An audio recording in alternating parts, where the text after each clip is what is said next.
Que Tricicle arriba a València sempre és una garantia d'èxit. Els tres mestres de l'escena gestual presenten Garrick, el millor antídot a la tristesa, un homenatge a l'actor anglès del segle XVIII que va ser recomanat pels metges per tal de sanar a través de la rialla aguda.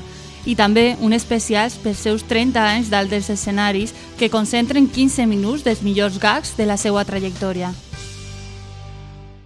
Sí, perquè és un Garrick de celebració, perquè com que celebrem aquests 30 anys hem decidit que a més de Garrick afegim un sketch d'uns 20 minuts de duració que conté els millors gags d'aquests 30 anys de la història de Tricicle. I això fa que el públic, si ja amb Garrick sortia eufòric, ara surti hilarant. O sigui, és una cosa... s'ha de veure. Inclús estem pensant en vendre entrades per la gent que vulgui veure la sortida de la gent que surt, perquè és espectacular.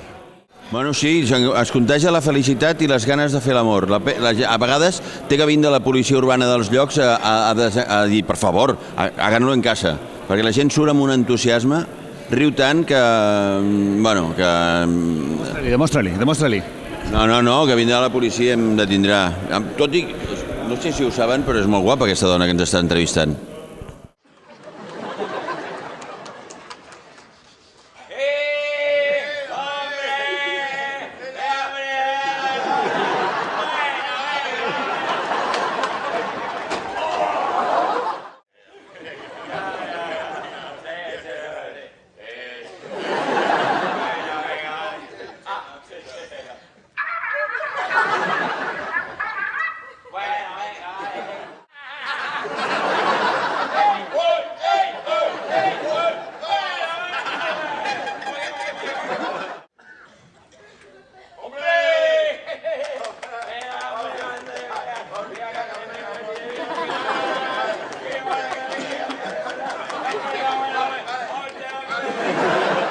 Tot que no fossin, o sigui, que fossin gags molt reconeguts, que es poguessin fer pràcticament sense trets o sense escenografia.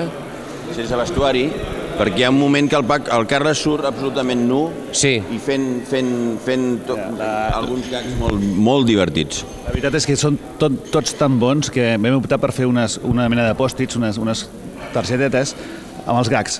Els hem llançat tots amunt, i doncs cadascú va intentar agafar tots els que podia i amb això ja vam fer... I malauradament surt el que jo surto completament desport. Però què dius, malauradament, si és el zènit de l'espectacle? Tu creus? És el moment que la gent riu més. Sí. Ja veureu per què.